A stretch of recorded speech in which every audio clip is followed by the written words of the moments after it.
Você está assistindo Bate-Papo no 20 com Roner Anderson. Luciano Kleckner, é um prazer tê-lo aqui conosco no programa Bate-Papo no 20. Hoje nós vamos falar um pouco do Luciano Kleckner como jornalista, um homem que vem trilhando a sua história como comunicador, trabalhando em rádios e que acabou desenvolvendo uma tese através do seu trabalho universitário, digamos assim, né? Onde desenvolveu todo um trabalho voltado ao Repórter ESSO, que se tornou um livro. Vai contar para nós como é que foi esse trabalho, a pesquisa que te levou a desenvolver este livro, que com certeza eu não vou precisar fazer nenhum esforço para ler, porque eu me interesso muito, porque o Repórter ESSO marcou a vida de todos nós brasileiros e com certeza para muitos deixou saudade. Então conta para nós, Luciano, como é que é esse envolvimento com esse livro, com essa tese e com a tua história de vida também. Bem, obrigado pelo convite, Roner. É um prazer também para mim estar aqui. Bom, o Repórter ESSO começou, como dissesse mesmo, como uma história de vida. Na minha infância, assim, quando eu me dei por gente, meus pais escutavam muita rádio, né? A Rádio Guaíba, especialmente na época, era a principal emissora, assim, escutavam as notícias ali, previsão do tempo, porque sempre a gente acordou cedo em casa. E o Repórter ESSO era transmitido pela Farroupilha também. Então era a Guaíba e a Farroupilha, especialmente as emissoras em que a gente escutava. E nas minhas férias eu passava sempre em Estrela, que a minha avó materna é de lá. E lá ela tinha um rádio grande, Telefunken.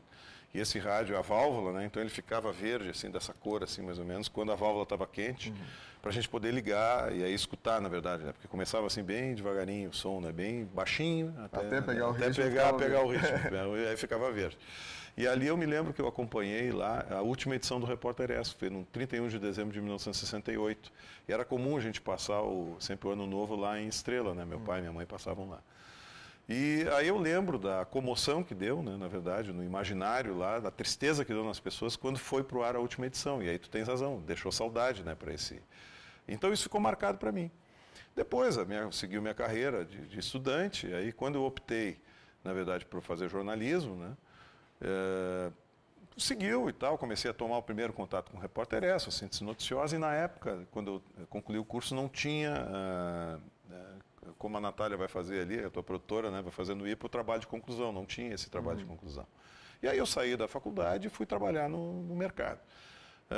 Pouco tempo depois voltei para dar aulas e lá me dediquei a fazer o curso de especialização. E na especialização apareceu o primeiro insight para perseguir assim, o Repórter ESSO, não como um ícone, porque como ícone ele já estava no imaginário dos comunicadores e das pessoas em geral, mas como uma possibilidade de ter sido usado, especialmente na Segunda Guerra, como um instrumento político e ideológico, para sensibilizar o governo do Getúlio Vargas, para ficar do lado dos aliados e não dos países do eixo na Segunda Guerra Mundial. Então foi por aí que eu persegui é o que ninguém imagina, né? Que na verdade, um produto de rádio, né? Um produto de rádio acaba sendo utilizado para fazer um trabalho de comunicação, conscientização e até mesmo colocando algumas ideias na cabeça do povo. E o quanto que isso é importante, não só importante do lado positivo, mas também do lado negativo. Pois construir história em relação a isso. Isso que tu falou, até essa questão depois, se a gente vê, porque eu fui ao Rio de Janeiro pesquei no Rio de Janeiro, Buenos Aires, Montevidéu, porque o Repórter ESSO não existia só no Brasil, e era essa, digamos assim, todo mundo achava que só tinha um Repórter ESSO no Brasil. Existiam em 15 países, né, das 3 Américas especialmente. Né? Nos Estados Unidos começou em 35, depois em 41 ele começou aqui. Até um pouquinho antes, um pouquinho antes, eu digo, antes do ataque da base japonesa de Pearl Harbor no Havaí, né, que foi em 7 de dezembro de 41. E ele começou em 28 de agosto de 1941 na Rádio Nacional do Rio de Janeiro. E pouco tempo depois em São Paulo também. Então aqui só no Brasil, né, que tem uma dimensão continental, ele tinha Repórter ESSO nas 5 principais capitais, e todos um Repórter ESSO diferente. Na verdade, as notícias eram a mesma, chegavam num pacote de notícias prontas, o pessoal não mexia na notícia, e ela era então, saía na Rádio Nacional do Rio, na Rádio Tupi de São Paulo, na Rádio de Recife, né, na Rádio de Belo Horizonte e aqui na Rádio Farroupilha de Porto Alegre, que eram as 5 principais capitais políticas e econômicas do país. Né? E ele veio, na verdade, estudando, né? Eu vi que o Repórter ESSO veio junto, dentro, na verdade, da política de boa vizinhança do presidente Roosevelt, porque embora os americanos só tenham entrado na guerra a partir do ataque a Pearl Harbor, na verdade eles já ajudavam muito a Inglaterra naquela época. Eles estavam vendo, porque o avanço do Hitler na Europa era grande, né? E ele ameaçava chegar até a África. E o ponto mais próximo da África é justamente a ponta lá do Brasil, lá em Natal, no Rio Grande do Norte. E até conheci há pouco tempo a base de Parnamirim, que fica lá, Barreira do Inferno, né? Que é onde os americanos fizeram a base. Porque dali até, por exemplo, Portugal são 5 horas de viagem, né? Então, os aviões tinham autonomia para, caso o Hitler invadisse ali aquela parte. Então, estrategicamente estrategicamente importante. Então, por isso que os aliados, no caso, não podiam perder o Brasil. E aqui, como meu nome diz, Kleckner, né, vem de origem alemã, né? Então, nós tínhamos uma colônia grande aqui de alemães, ainda temos, né, mas na época, uma colônia grande de alemães, de italianos e japoneses. Então, a preocupação era maior ainda, né? Porque esse pessoal, evidentemente, que simpatizava, né, com o avanço do Hitler. Claro que a gente não sabia das atrocidades, né? Claro. Isso só foi um bom tempo depois que ficou... O repórter não revelava. que ficou... Não, um bom tempo depois é que ficou... Não, ele até revelava isso aqui. Né? Até tem aqui justamente uma parte do livro, a primeira parte do livro, ela é assim, de fácil leitura, né? Até eu optei por esse modelo mesmo. De fácil leitura, assim, qualquer um vai entender, né, lendo. A segunda parte já é a minha metodologia que eu usei para fazer, porque como é que eu fiz esse trabalho? Eu peguei uma metodologia para conseguir analisar as notícias que eu consegui achar nesse meu trabalho de pesquisa do Repórter ES e consegui mostrar que ele teve, além de todas essas vantagens que tu dissesse aí, dos pontos positivos, os pontos negativos também. Né, que eu enumero os pontos positivos, mas eu também falo dos pontos negativos. Claro. E entre eles estava justamente, a gente disse que uma notícia tem que ser neutra, tem que ser imparcial, mas na verdade nem sempre o Repórter ES foi assim. Nessas notícias aparece isso.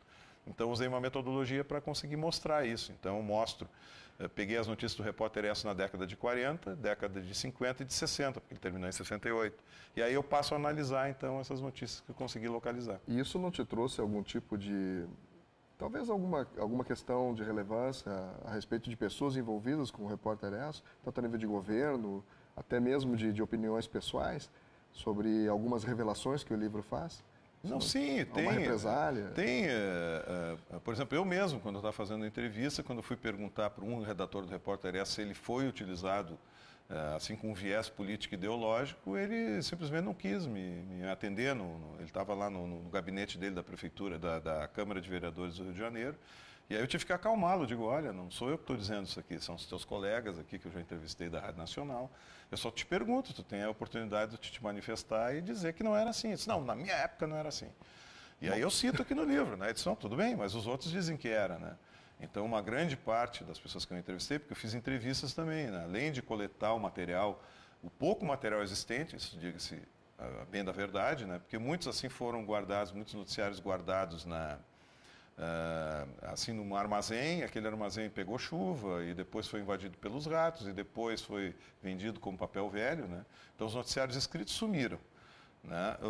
O material em áudio tem alguns discos de acetato na própria Rádio Nacional e a Rádio Nacional mantém 2 museus, um na própria emissora, né? Que é onde funciona até hoje. Hoje a Rádio Nacional continua, né? Ela continua e lá tem um acervo ainda, que agora está melhor conservado do que antes, mas o acervo que tinha nos Arcos da Lapa, me informaram, pelo menos os amigos, meus professores lá do Rio de Janeiro, que aquele acervo que era nos Arcos da Lapa, que era um lugar assim... parecido assim, quando eu fui visitar com o Cortiço do Álvares de Azevedo, assim, quer dizer, um negócio horroroso assim ali. Muita gente roubou fita e roubou material e possivelmente, não tenho certeza, esse material que está no livro seja o único que sobrou no Repórter ES, dessa época, né? Porque quando eu estive lá em 97, o pessoal do museu copiou as fitas para mim. E esse material de áudio eu pretendo lançar agora num CD na Feira do Livro, também dia 8 de novembro, que é o lançamento do livro na feira, dia 8 de novembro à tarde, que é um sábado, né? E junto eu pretendo lançar também um CD com um documentário. Nesse documentário eu conto um pouquinho disso que eu estou falando para ti, ilustrado, por exemplo, o Nelson Werneck Sodré, o professor de História, renomado, mais de 40 livros publicados, ele me deu a última entrevista lá, porque pouco depois dele dar a entrevista ele terminou falecendo.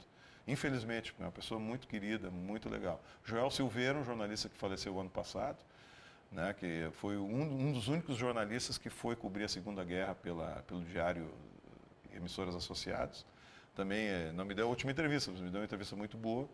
E assim por diante. Eu fui entrevistando historiadores, jornalistas, pessoas que trabalharam no Repórter ES. Eu fico imaginando, Luciano, a quantidade de descobertas que acabaste fazendo. Para mim foi fantástico, assim. Luciano Kleckner, nós vamos dar um instante só para alguns intervalos e já voltamos para para continuar essa conversa muito gostosa. Esse bate-papo aqui no 20, que com certeza está me trazendo algumas lembranças e algumas emoções também. Já voltamos.